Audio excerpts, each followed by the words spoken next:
Disemba 9, sikukuu ya uhuru nchini Tanzania, ilipangwa kuwa siku ya maandamano ya amani, lakini kilichotokea ni picha tofauti kabisa. Miji mikubwa ilibaki katika kimya kizito cha tahadhari na hofu iliyojengeka kwa wiki kadhaa. Swala kuu si tu kwa nini hakukuwa na maandamano, bali ni kimeunda mazingira ambayo yalipelekea tukio lililotabiriwa kwa wiki kadhaa kushindikana. Mwandishi mwenzangu wa BBC hapo jana alishuhudia ulinzi mkali ulioimarishwa na kila aina ya vikosi vya usalama katika barabara zote jijini Dar es Salaam. Ni kweupe.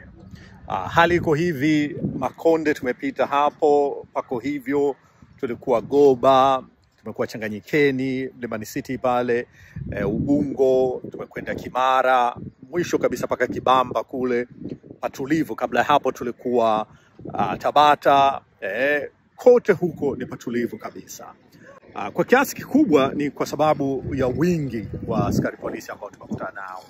Vizuizi maana yake vipo katika kila hatua chache, labda sehemu zingine hata baada ya hatua 50 tu hivi. Kuna nadharia mbalimbali juu ya kushindwa kwa maandamano hayo. Kwanza, turudi kwenye msingi.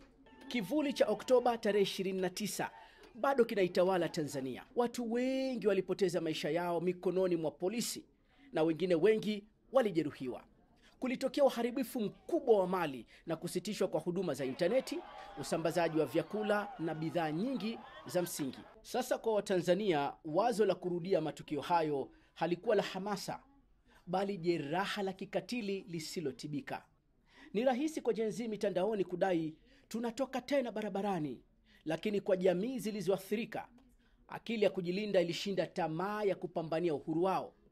Lakini tukisema hofu pekee ndio sababu, tunakosea. Mamlaka nchini humo zilifanya mahesabu yake. Wiki moja kabla Disemba 9, askari wa jeshi la polisi walionekana katika doria isiyo ya kawaida, doria nzito.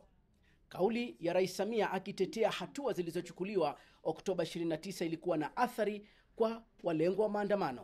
Nguvu inayotumika inaendana na tukio lililopo. Sasa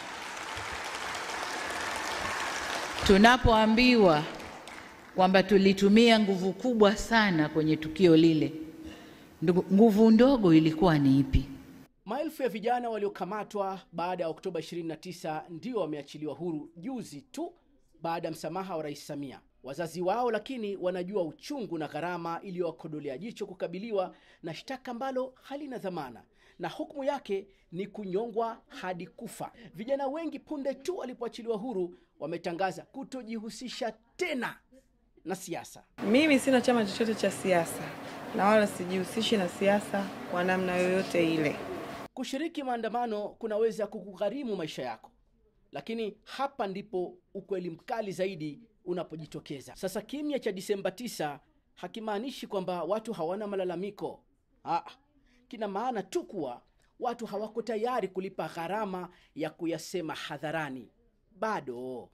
Lakini yote 9-10 kuna matamshi ambayo serikali imeyatoa kuashiria mabadiliko ambayo kwa njia moja au nyingine ni ushindi kwa hao vijana. Kwa mfano, waziri wa mambo ya ndani nchini Tanzania alisema kuwa polisi waanze kuwakamata watu kwa mpango. Shughuli za kipolisi ziko nyingi, masuala ya kiusalama yako mengi, yana levels tofauti. Pale itakapobidi ya namna hiyo, basi hiyo inayefanana na aina ya kosa kuliko hata kosa kadogo tu. Mtu kaposti, unajua hii visimu hivyo, mtu mwingine kaposti ka kitu tu hivyo, uchochezi.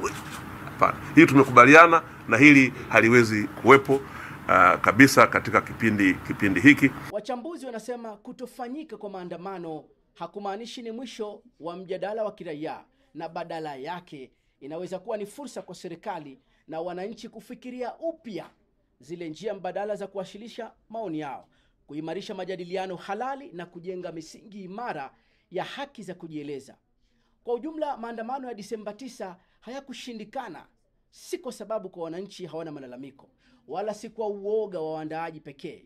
Yameshindikana kutokana na mchanganyiko wa sababu kadhaa. Na haya yanajiri wakati tume huru ya uchunguzi inapoendelea kuchunguza matukio, tena itoe mwanga wa kuondoa misuguano na kuimarisha maridhiano ya kitaifa. Sasa swali muhimu zaidi ni, je, kutofanyika kwa haya maandamano ni mwisho wa harakati au mwanzo mpya baina ya watawala na vijana?